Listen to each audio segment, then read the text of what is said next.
What's up, guys? It's been a while. It's been a minute. Yeah, I haven't posted in a very long time, just because I didn't want to. It's just so everything is so tiresome, and I feel like a broken record talking about the same shit over and over again.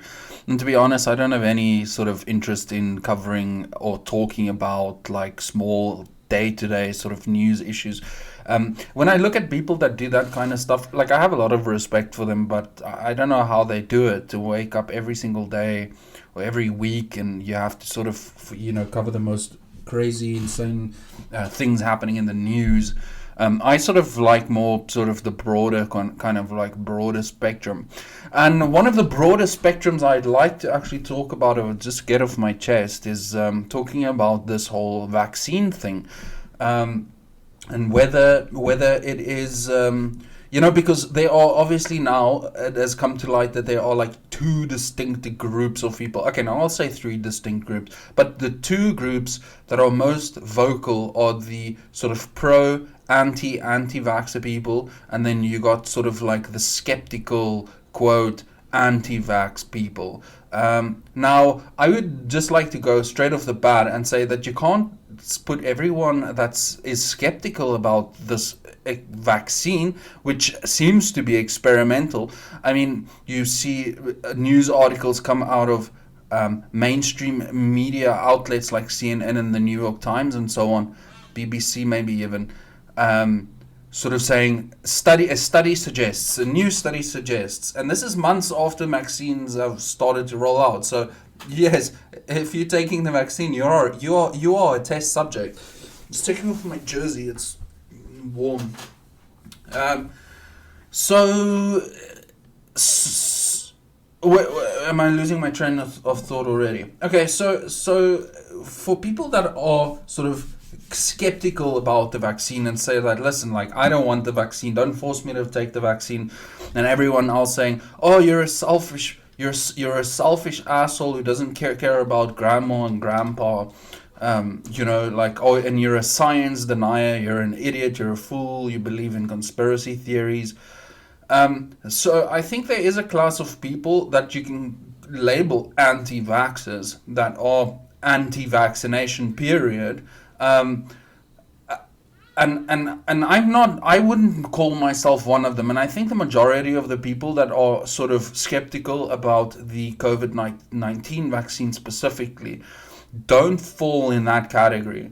There's just a lot of sort of red lights going up, and it's to call someone like that a conspiracy theorist and an idiot and a buffoon.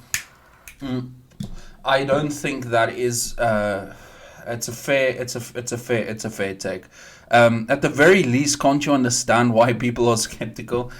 Um, I mean, and saying that, oh yes, no, but you're going against the science. It's against the science. The science is settled. No, the science isn't settled.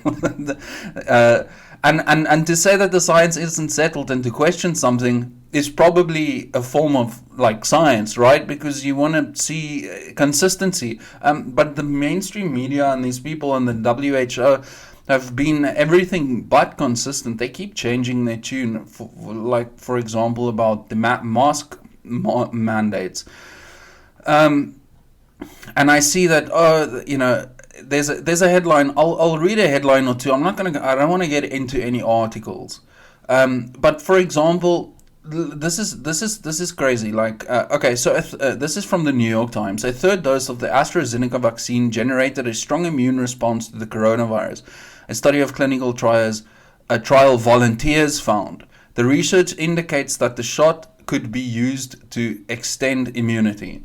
So now they're talking about three vaccines, and they're going to talk about four vaccines. They're going to talk about five vaccines. They're going to eventually talk about, this is my opinion, this is what I think is going to happen, is they're going to eventually talk about yearly seasonal vaccines.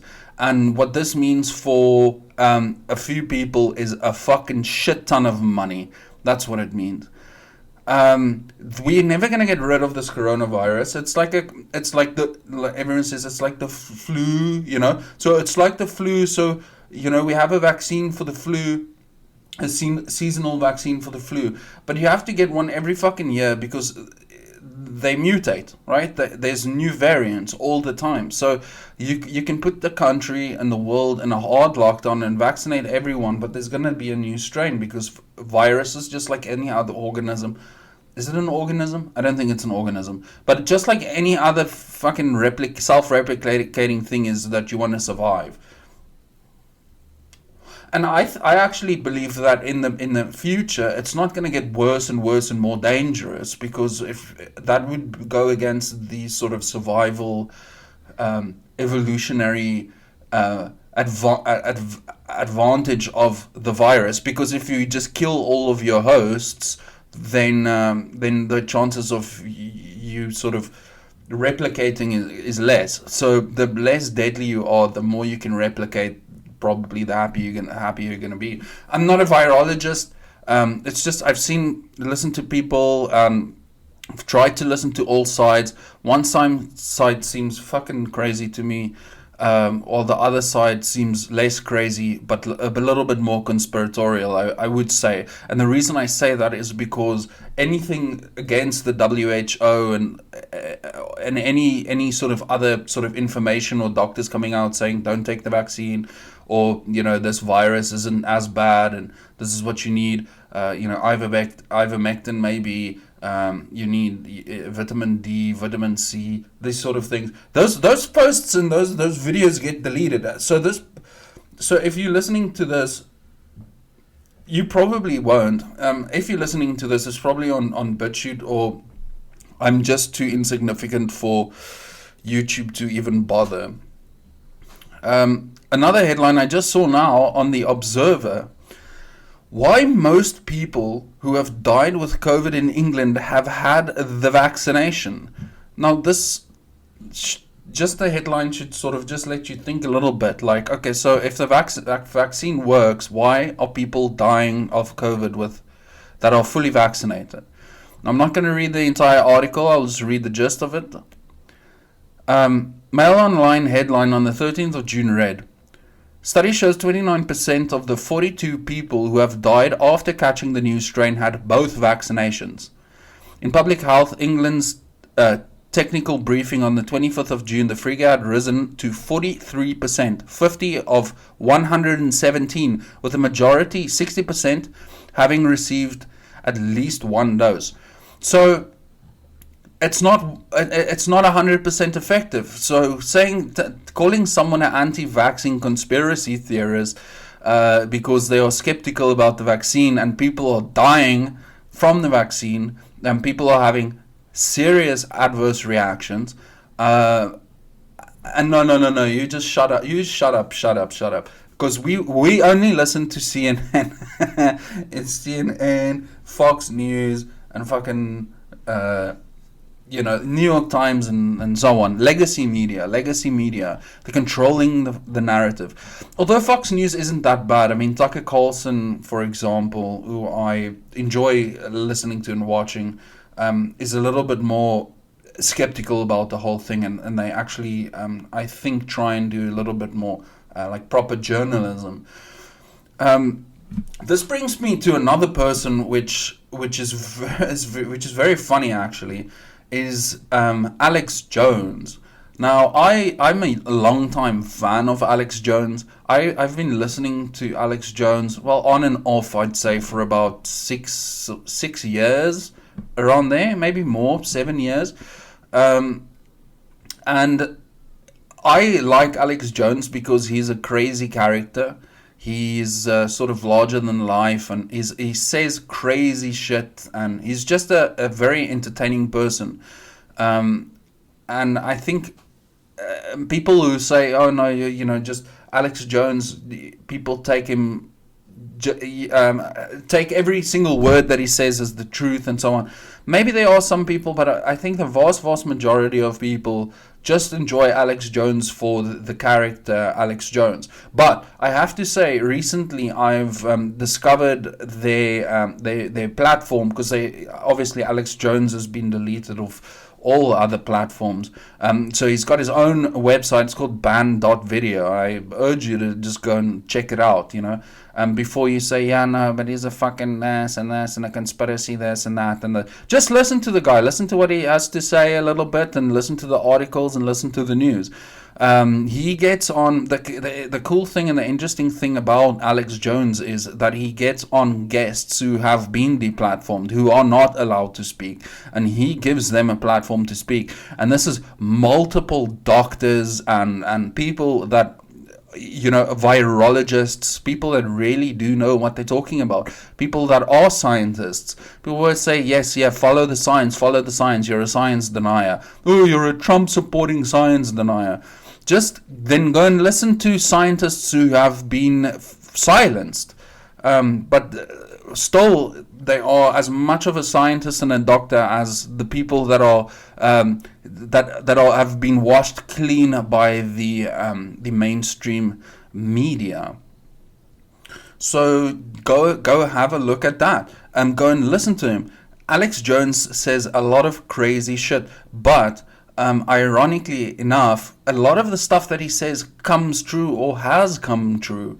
The man has a gift, and he's been covering this vaccine story, I think going back 2011 or something like that.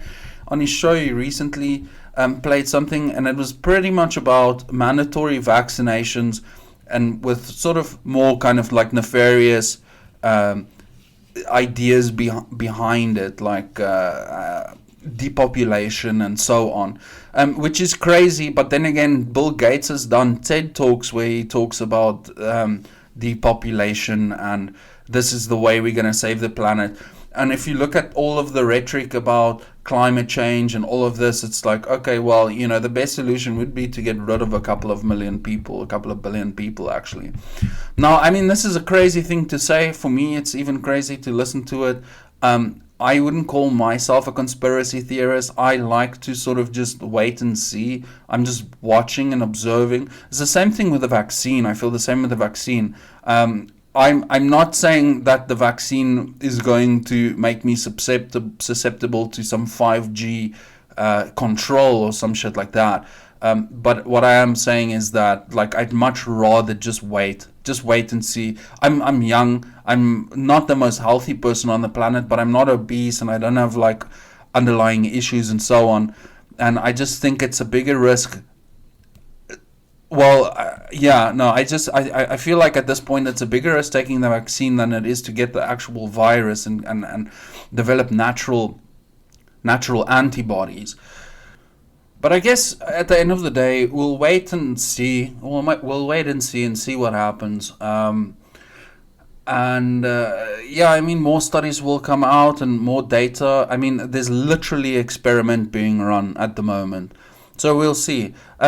When it comes to this guilt tripping of, oh, you're so selfish that you're not getting the vaccine because you're going to kill grandma or grandpa or the people around you, or this argument of, oh, you're just so selfish, like it's not about you, it's about the safety of the people around you. Fuck that concept and idea. These are the same people that say that human beings are a virus on the planet, and then so why are these same people so passionate about keeping everyone alive all of a sudden? It's just there's something else going on here. It's I think the public is being gaslit by the mainstream media. I think this is a gross exercise of power by governments, and it's just detrimental. This virus won't go away. It's not going to go away. It's here to stay, and hopefully they'll start reporting normal influenza and flu deaths as influenza and flu deaths and not as COVID-19 deaths, because there's a lot of evidence to suggest that there's a lot of sort of false positives and people being marked down as dying of COVID when they've actually died of something else, while obviously being ill with COVID. Anyway, okay, I've been talking for almost 15 minutes. I'm going to cut this short now. It's a ramble, it's a mumble, it's a bumble. It's something I had to get off my chest. Thank you for listening. Hopefully I get the strength and the motivation to do more of these videos. Thank you so much for listening. Cheers.